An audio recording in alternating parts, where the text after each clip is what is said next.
Welcome to Psychedelic Season 3. My name is Sébastien. Join us every week to discover how deep spiritual experiences have influenced people's leadership and how they build a better future for themselves, for their family, for their community, and at work. We cover a variety of topics from yoga to mindfulness, meditation, prayer, creativity, brain mapping, alternative medicine such as psychedelics, and so much more. By learning from these experiences, we can raise our understanding of leadership and build a better future together. Today we catch up with David Drapkin, the Director of Education and Training at Psychedelics Today. You might remember David from Season 1 of Psychedelics. We catch up on what he's been up to on his journey, some of the big challenges ahead for him. He's moving back to Israel, so what's motivating him to head there and the calling there. We have a deep conversation there. We also talk about their certification program for psychedelic therapy, the Vital Psychedelic Therapy Certification Program. They're starting year 2 of the certification program, so David reflects on year 1, some of their learnings, insights, highlights. So if you want to learn more about psychedelic therapy programs, this is a great conversation. And at the end, I even pull a card for David. So it's a great conversation. We had lots of fun. I hope you enjoy it and see you on the other side. Well, David, welcome to Psychedelics. This is the second time here. And the last time was about a year ago that we talked. It was before Vital, before you were launching Vital. It was just after you had slipped on ice on a cold morning and your back was hurting. And we talked about you coming out of the psychedelic closet. So it was a big day, and so welcome back. Hey, thanks, Seb. I love being reminded of all those things. Yeah, it's great to be back. Thank you for having me. How's your back today? My back's okay. I just took it really easy. I interestingly went to a doctor, a specialist in that kind of injury. And at the end of the appointment, I walked out. He said, "Oh, you're going to be okay." At the end of the appointment, I realized he'd never actually touched my body. So I came in there with like real trauma in my spine and he never like examined it. And it made me realize, gosh, what is this Western medicine thing? Where I'm seeing a specialist and no one actually touched my body to see, does this hurt? Nothing like that. Oh. So it healed itself. But I do have another random injury in my inner leg, kind of thigh groin area. I don't know what it is. And so I need to get that checked out. There's always something happening. It's part of aging. I think it's part of life. I was reading in a Buddhist magazine. It was like, the sooner you acknowledge that and accept it, the sooner you can start working on the other stuff. But yeah, do you still do yoga with your wife? You mentioned that last year. That was part of your routine. Yeah. We're still doing that every morning. It's called Adrian with Yoga with Adrian on YouTube. Free videos. He's got tons there. So we do that every morning. But since I've hurt my leg, it's been a bit hard. I have to just do my own routine just to take it a bit more simple. But yeah, that's been great. One other thing I've changed in my routine the last few months is CBD tinctures. And that, I must say, has been revolutionary. It got a beautiful guy in Colorado who supplies, CBD, and it's really powerful and it really helps me regulate just a more intimate relationship with my body and my energy system. So that's been amazing. How do you ingest them, put it under the tongue or apply them somewhere? Just a drop in the morning and in the evening from a little glass bottle. So it's a liquid tincture. Do you sleep better? Sleep's always good. Oh my God. Oh, that's good. That moment when I hit the bed, it's like, oh my God, yes. Yeah. But now I'm really connecting with CBD, and I've always had a beautiful relationship with cannabis. And the THC gets all the headlines there, but the CBD, I'm really feeling like there's something very beautiful there to explore. No, that's good. I've used the salves, CBD, like for joint pain and all that. Like I haven't had too much success, so sometimes I was like, well, maybe I just need to put more on there. That didn't get any better, so I think I need to keep looking. But like I know when I do like edibles that have CBD in them, like it's a completely different experience, and especially if I try to get the smaller amount I can before bed, and still feel the effect. It's like microdosing in a way. And it's really wonderful. Like, I sleep like a baby. I don't get up in the middle of the night, and I mean, I usually sleep like a baby anyway. Before we go too deep in the lessons of the last year, for people who haven't listened to the previous show, in a nutshell, and that's a hard question, who is David? Oh, wow. Yeah, answers on a postcard. Feel free to let me know if you come up with the answer to that one.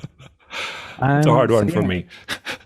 David is constantly evolving and learning and growing and stumbling and loving being alive. I'm a man from England living in New Jersey, moving to Israel, please God, married with 2 kids. I'm a social worker, done a lot of work in psychiatry, inpatient, outpatient, and addiction. Got a small private practice where I see some clients. And yeah, my life really is encapsulated by the challenge of integrating the spiritual with the mundane, and the mundane being the how to pay the bills and how to kind of be reliable and accountable, and also feel spiritually alive and liberated and as a human being with a soul. So yeah, that's a beautiful little dance to have. I'm still dancing. I love dancing with all my heart. I guess the last year I've been listening to still a lot of disco music, a little bit more reggae probably in the last year. Oh, And I good. always listen to drum and bass every single day. Just the idea of like, who are you? In the Vital course, we've been doing workshops with some amazing people around issues of, culture and kind of race and ethics and diversity inclusion. And so instead of just doing an introduction at the beginning, we say, okay, what's my colonized introduction? And that might be more like, my age and where I went to education and what qualifications I've got, what jobs I've done, these kinds of things, my job title, and then what's my decolonized introduction. And that contains, a lot more of the deeper, more intimate, personal pieces. And yeah, I feel like we can also have a transpersonal introduction. Like when we really connect with the part of us that isn't really me, that is part of, the universe, then what is it that I'm actually introducing here? Like, why do I get to do that? And how the bloody hell do I use words to try and introduce that? Because we all touch the divine at times, and that's who we ultimately are. The words, it's funny, I discovered there was a part of Buddhism that was all about the meaning before words. I thought maybe it was like Chan Buddhism. I forgot exactly which type of Buddhism, but they create those questions where the answer is not necessarily a word. Koan, was it? Or yeah, and it forces you to meditate on that meaning that is bigger than a word and cannot be encapsulated by a word. And I was like, wow, this is so fascinating, because we have this obsession about words and that they're convenient. They allow us to communicate. But at the same time, there's this whole space right before things get trapped into words, which with psychedelics, you can definitely explore and grow outside of psychedelics as well. But for me, it kind of popped in during an ayahuasca ceremony. I was like, "Whoa, my God, what is this space? A tree before it becomes a tree." Yeah. Anyway, thank you, brother. On your journey, so next you're heading back to Israel. What is the motivation here? And I'm curious why you're drawn there. I mean, I know it personally, but I think it's very interesting, and a lot of people will be inspired. Yeah, it's been a long time coming. So I've been very patient. I've lived in Israel for a year and a half when I was, I think, 31, 32. And that was just a massive transformational part of my life. So before that, I was living in New Zealand, and that's where I was going to be. I wasn't that connected to being a Jew. I was kind of like a Jew boo. And before that, I was just just a Buddhist, and before that, I was just a Jew. So I've kind of gone through it, and now I'm a Jew now. But yeah, when I went to Israel the first time, like 15 years ago, for a chunk of my life, I just had like spontaneous transpersonal spiritual emergence Mm. pretty much every day, like just breaking down in tears and collapsing a few times and just having like ecstatic dancing and praying and yeah, being in the desert, in the mountains, in the beach, and it just feeling home for the first time in my life, you know. And I love England. I've loved New Zealand. I'm not a huge fan of America, as I think I'm quite open with people about. It just doesn't feel Yeah. like anything to me. Like it's like a vacuum. It's an empty space. There's nothing really here that I can spiritually connect with. But yeah, in Israel, my yeah, my soul just feels home, Yeah. feels peace, feels on fire. And the idea to be there is to yeah, raise our children there and to bring our light back with the light of our people that have been refugees for thousands of years. Like Yeah. my family have been kicked out of so many countries for centuries as refugees, and you know, dozens have been murdered just in the last, you know, 50, 100 years. So for the first time, someone is actually moving to a land, not because they've been kicked out or murdered, but because Mm. we want to be there. So I'm choosing to be there rather than having to flee for my Yeah. life. And so that's a powerful thing. Um, Intentional. hmm. Yeah, I mean, it's very So I don't know what intentional. it's going to look like. It's scary, man. I'm scared Oh, because it's huge. Like, yeah, I'm not a backpacker anymore. Last time, you know, I've got a wife and kids and all of that stuff. So it's a massive process my wife and I have been through, really thinking it through and talking about it for years. When are we ready? What's life going to look like there? And so we went in April for 6, 7 days without the kids. They stayed home with my in-laws, and the two of us just went there just to check out the land um and really try and identify the community we want to live in. And yeah, we just had such a powerful feeling of like, this is what our life should feel like, and we can imagine it. Like we can literally just.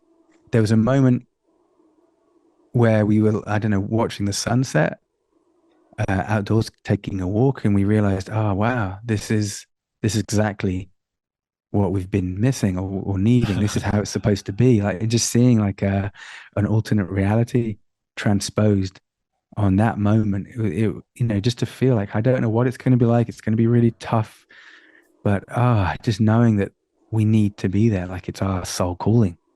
oh, that's beautiful. I've been through that. Like, also, it's terrible when you're in a place and you don't feel connected to it, and you're kind of moving in that vacuum, and like it's hard on the soul, right? Mm. And I can see how you heading there with the family. It's such an adventure with your kids, and um, it's like heading back home. Coming home, like in the deepest, most transcending sense. That's basically what you just described, which is beautiful. I do want to shift gear, unless there's something else you want to share from the last year, like insights or breakthroughs. Let me see. Nothing springs to mind, but if it does, I'll Okay. let you know, man. I want to talk about Vital because last time we talked, you were just about to launch it. Just this brand new certification training course in psychedelics and plant medicine and fungi medicine, and with an amazing lineup of mentors and in-person experiences at the end. I'm hoping you can actually talk a little bit about the course, the intention there, but what you've learned over last year, like what the team has learned, how it went, and then touch on the retreats that you did toward the end. Mm. It it's been honestly one of the most amazing experiences of my life, just being part of Vital. So I've been a student there, and I've been an instructor there. And through being an instructor, I've got to, be with the same group of students every week for 40 weeks, throughout the 12 months. And I've grown a lot. I've learned a lot as a therapist, and I've started to put it into practice in my therapy business with my clients, I'm definitely more transpersonal oriented, more kind of Jungian oriented as well, more IFS oriented right now in how I work with my clients. Um, I've learned so much more about the psychedelic experience being not talk therapy, not about the brain or just about the brain, and somatic work, just listening to the body and having that kind of deep inner process and being able to do your own inner work has been one of the kind of resounding themes throughout the whole year. But it's been joyful. We designed it a year ago with all these amazing ideas and intentions, and literally we scored on every single one of them. There's still things we can learn and improve and tweak and just keep evolving for sure. But the big ticket, this is what to expect, folks. Yeah, it's done that. It's been a life-changing experience for a lot of our students from all over the world. So about 140 students enrolled, totally different backgrounds, that wouldn't normally be going deep with each other for a whole year. So that's been the most amazing thing, just having, so many students learn from each other and hold space for each other and process real life stuff and do, amazing role plays and activities and just checking in with each other. It's just a gift, to be honest. So the format is it's done remotely for 40 weeks, I'm assuming, and then you have some. I thought I read 2 retreats or 2 in-person experience, one in Jamaica and one in Costa Rica. Was that right? Yeah. So the structure is it's 12 months long, pretty much, with weekly lectures from these amazing kind of guest VIP people like Bill Richards, Devin Christie, Yeah. Dick Schwartz, and then you've got weekly study groups with people like me who are not VIPs, but I can hold space. And so 2 facilitators in small home groups that meet every week and go deep. And then, there's 2 breaks in the year to do an elective where we've got 4 courses, kind of bite size that you can choose. I want to do this one on microdosing or neuroscience or building my own business. So you can choose those electives, and then retreats are either summer or winter. You choose your own. You can do more than one if we have the space. And this year we were in Jamaica using psilocybin, in Amsterdam using psilocybin truffles, Costa Rica doing breath work and CrossFit, and Colorado using cannabis and breath work. Wow, that is thorough.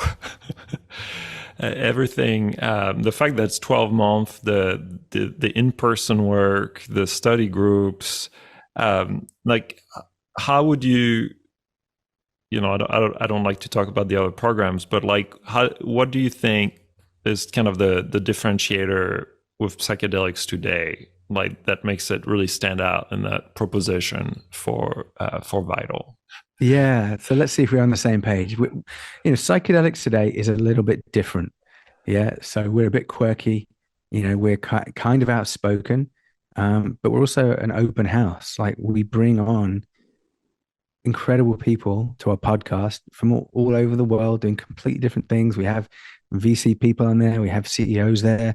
We have, underground Cambo healers and ayahuasqueros and, indigenous people and, ketamine clinic directors. We have everyone come on our show, and we've really built an amazing network of friends and trusted advisors over the last 6 years. So we brought them all in to Vital to teach about their area of expertise and to hold space with each other's has been amazing. So we're more diverse, eclectic, integrative, holistic. Those are some of the words that pop to my head. We really do embrace the medical, scientific, clinical research stuff. And we recognize that's just one small segment or discipline.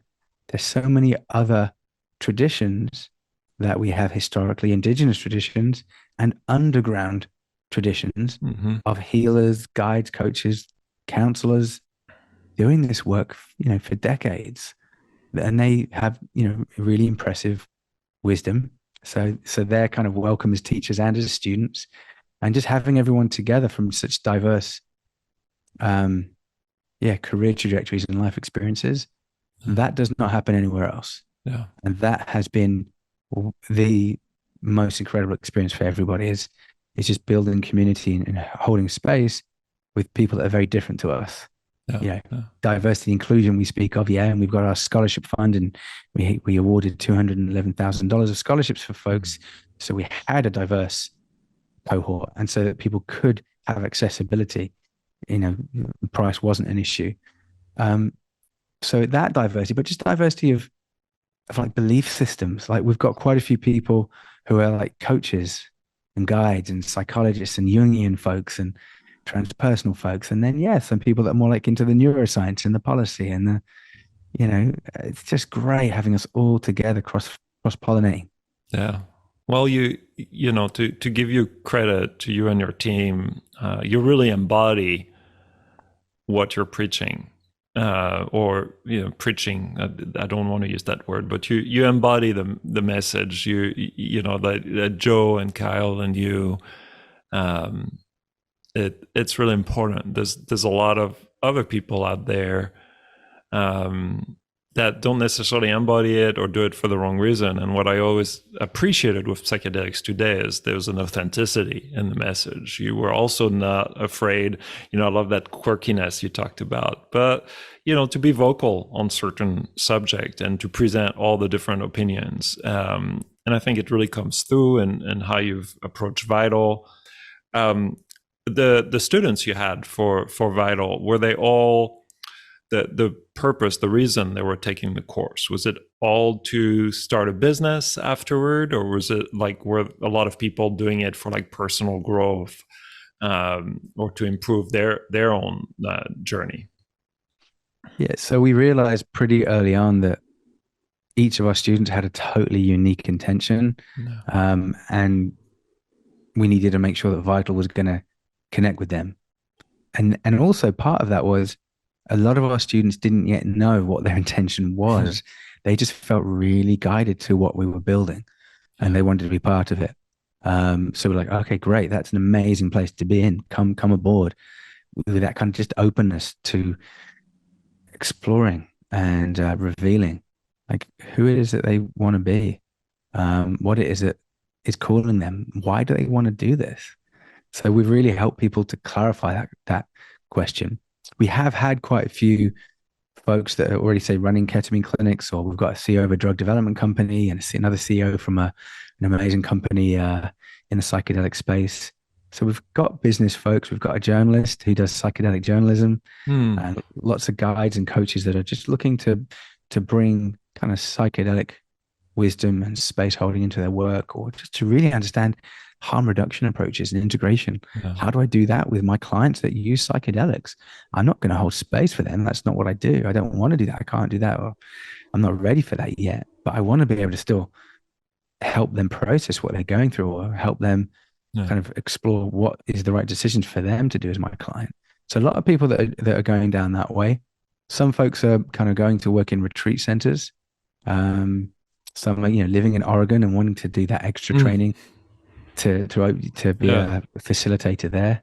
But because we've got people all over the world, it's really, everyone's different. Like depending on the rules that you're in, some folks, working in Amsterdam Retreat Center, for example.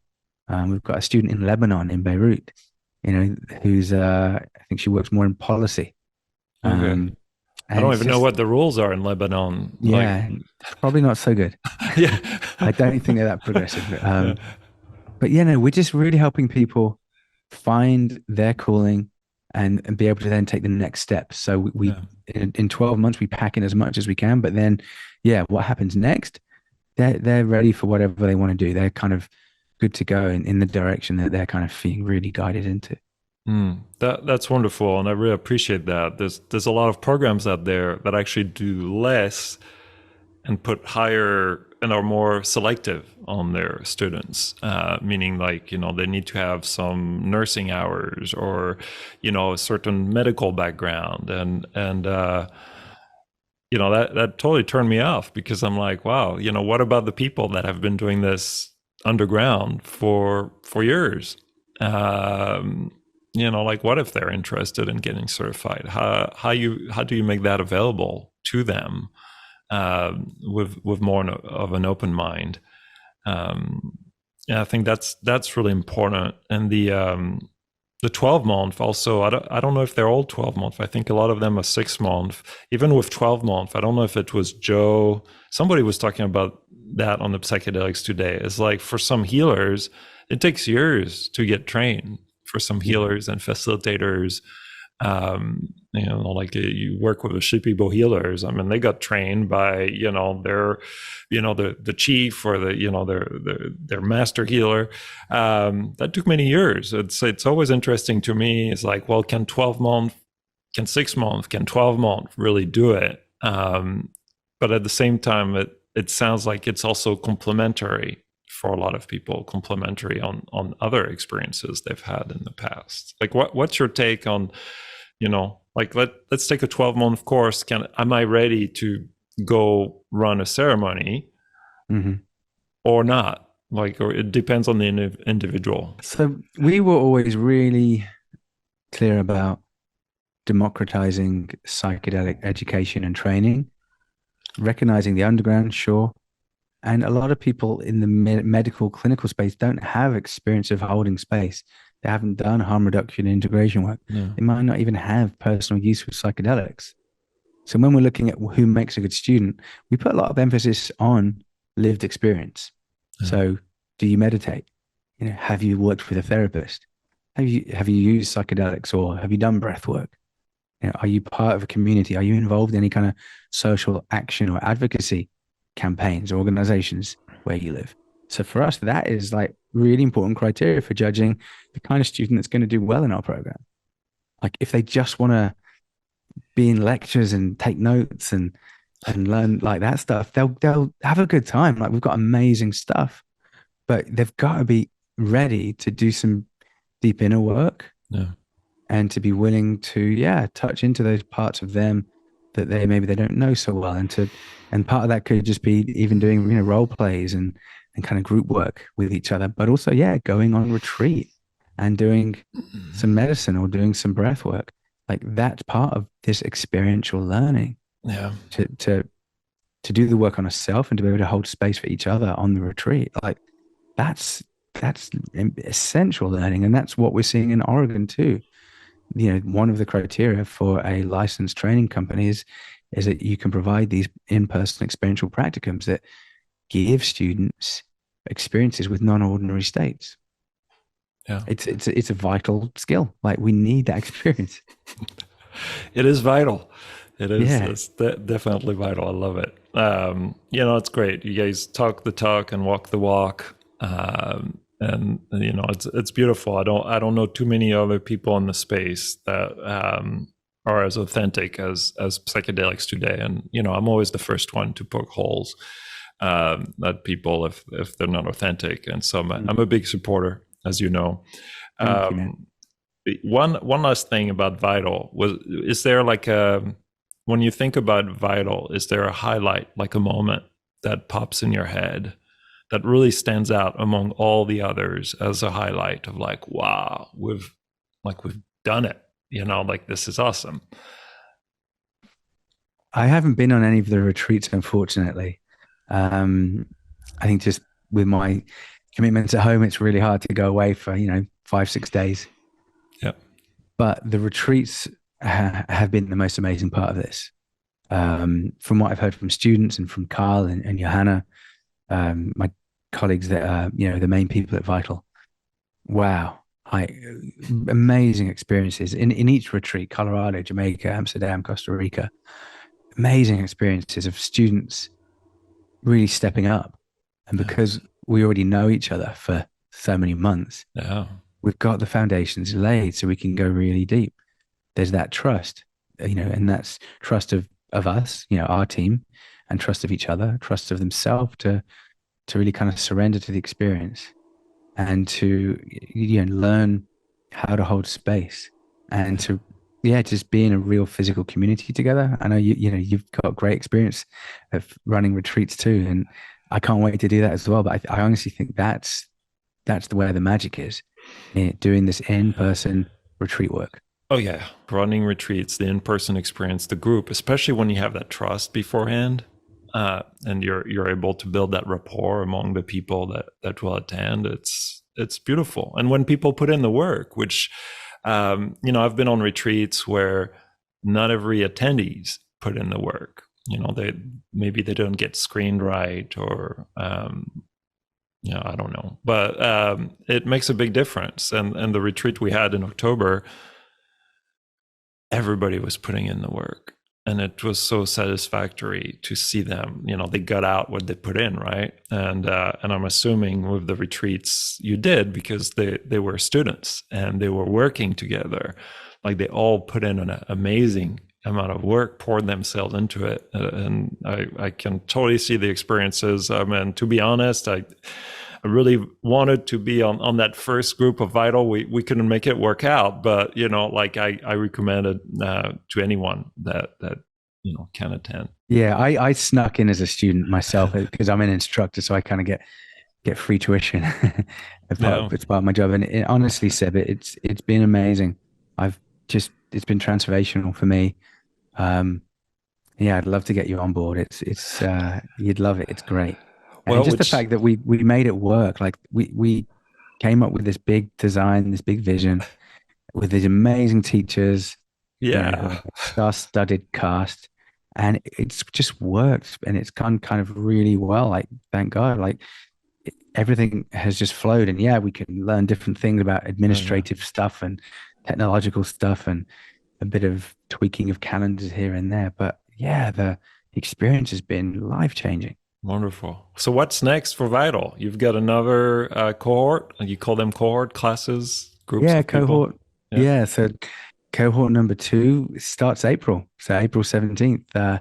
Our current students have 5 more weeks left. So they're going to end off in the last 2 weeks presenting an integration project, which will show to their study group, this is what the last 12 months have meant to me, and how I want to carry this work forwards. And then we'll begin the new group in April for 12 months. The application process is open now. Just to tell folks, it's vitalpsychedelictraining.com. And the application window is open until March 19th.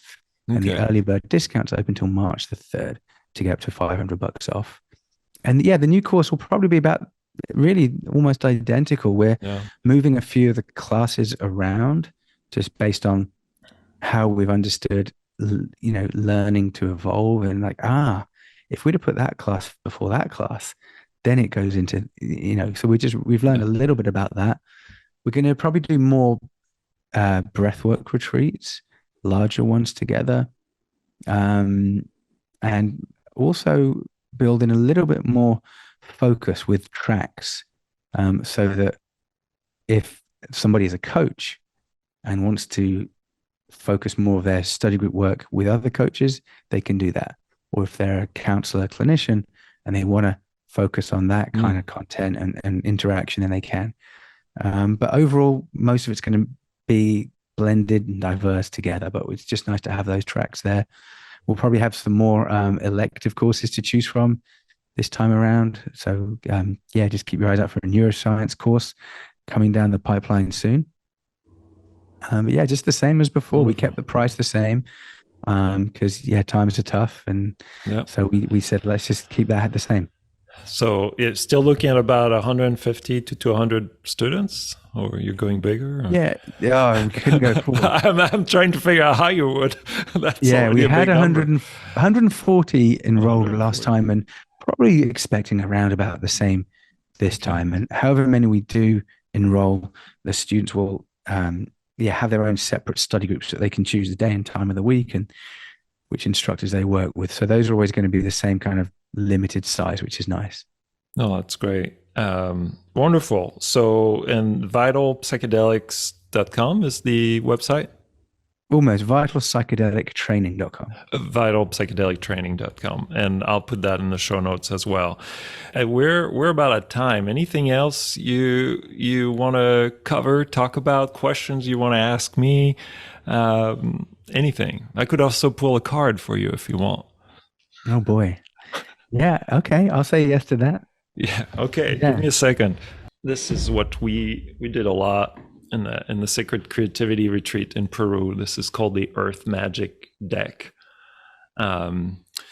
And we did that before ceremonies, and at the end of the retreat, we split the deck across all the people who attended, and so they all got cards to bring back with them. And it's pretty amazing what comes out of this. It's like, I'm like, wow, I never cease to be impressed. So is there any specific question you want to ask or an answer to? Is this to keep in my head or to say into the mic? To say into the mic, because I have to know it in order to ask the question on your behalf. Or you could keep it in your head. We could try that too. It's like a birthday wish. Let me think of a question. Actually, keep it in your head. Try that. Okay. You've got it? Yeah. All right. Well, oracles, angels, powers that be, please give David the message and the answer to the question that he's asked you in his head. And I usually shuffle the deck. So for people who are listening, I'm shuffling. And it's very simple. My wife actually taught me that, and it's full of intention. As I do that, I'm actually thinking about you, your journey, connecting with that, connecting with the question you have not told me or us. And you have to be patient. And there we go.